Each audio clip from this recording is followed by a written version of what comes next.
Good morning, good morning. So we're back here with another video. This video, I will be talking about on how to get your CDL like in 3 or 4 months, fully licensed and stuff like that. Because I'm a current CDL driver myself as well too. Because I had my B for the first like 2 years ever since I got my CDL and stuff like that. Now I just got my Class A on like about 3 or 4 months ago and stuff like that. So I got it pretty fast and stuff. Because a lot of people they'd rather have their A than their B because they can do a lot more with their A and stuff like that. Because with the B, you can just drive only single vehicles and like a certain amount of pounds as far as like towing the trailer and stuff like that. But with the Class A John, you can drive anything from like refrigerators, refriger- re- refer, ref- refrigerated truck. That's what I'm gonna say. Refrigerated truck, van trucks, heavy equipment, roll-offs, dump trucks, um, big 53-foot trailers. I mean, you name it type stuff. When you got Class A, you could just drive anything you want and stuff like that. So this is how I got my CDL. So the first thing I did was I went to the MVA to get my permit. I got my permit based off this website that I was studying called Chris CDL. It's a CRISTCDL, ChrisCDL.com. And they had everything formatted just like how the way it was formatted on the test. And sometimes they were switching around certain questions, but it was like basically the same question but formatted different.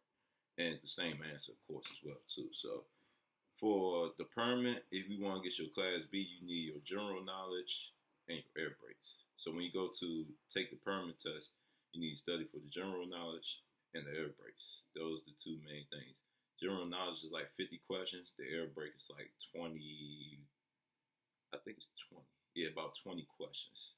20 or 25, one of them two. I think it's 20 for sure. 20 on the air brakes. So that's for the Class B permit. So you want your Class A, you need to know the general knowledge, air brakes, and your combination vehicles as well too. So that's three separate parts of the test for your CDL permit for your Class A. General knowledge, air brakes, and your combination vehicles as well too.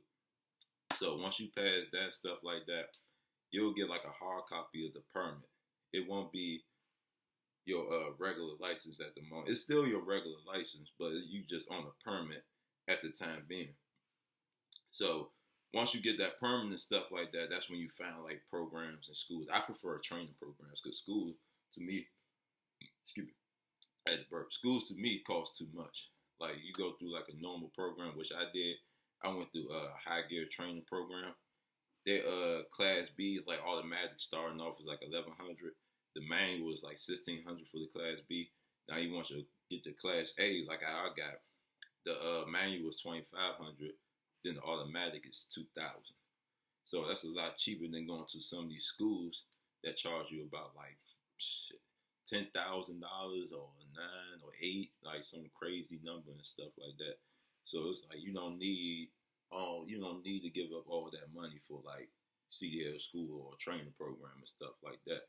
Just find you a simple program that'll teach you right, how to back the truck up, offset it, take you on the road, how to connect the fifth wheel to the dolly, what I'm saying, make sure the security pin is locked with the locking arms and all this good stuff and stuff like that. So that's how I got my permit, and that's how I started with the program and stuff. So with the program, we basically did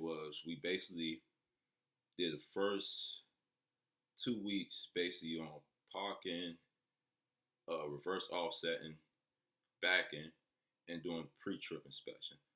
So the pre-trip inspection is very important because if you mess up on the pre-trip inspection, then like 9 out of 10 you'll fail the test. There's one certain compartment on the pre-trip that you gotta know and you gotta pass is the air brakes. The air brakes is the most important and fundamental part of the pre-trip inspection. If you don't know the air brakes, you automatically fail the test like that. Because they gotta see if you understand how your air brakes work, when they not working, etc. Stuff like that. So that's very important on the pre-trip as well too. Then your other stuff like your coolant, oil level, clearance lights, fender mirrors, side mirrors, steering shaft, pitman arm, tie rod, all this and stuff like that. So you need to know the whole complexity about the pre-trip inspection, either for Class A or Class B. So after that, that's when we got back on the road for one more day, did like one more review and stuff like that.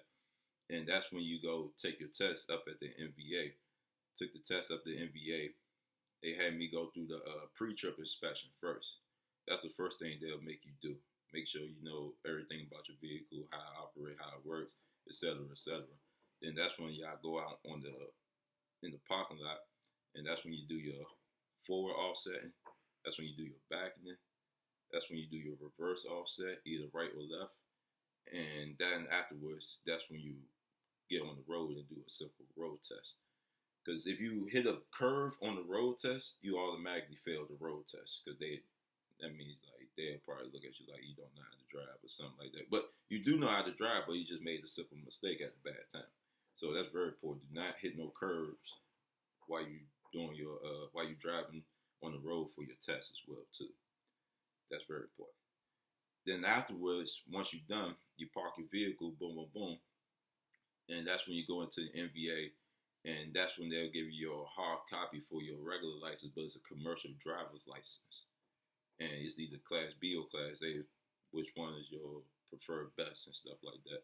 But a lot of people choose the Class A's so they could do over the road and get like have a higher advantage than the Class B and stuff. With the Class A, like I was saying, you could do a lot more than the Class B.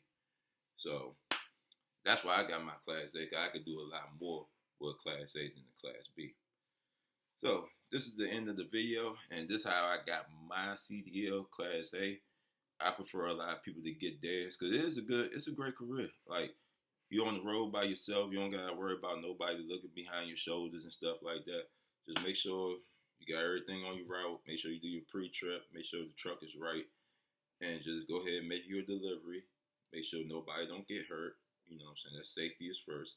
Then after that, that's when you just come back to the plant, park the truck on the landing gear, load the dock, then you call it a night. So it's real simple and stuff like that. So, and you could see a lot of stuff like throughout different cities as well too.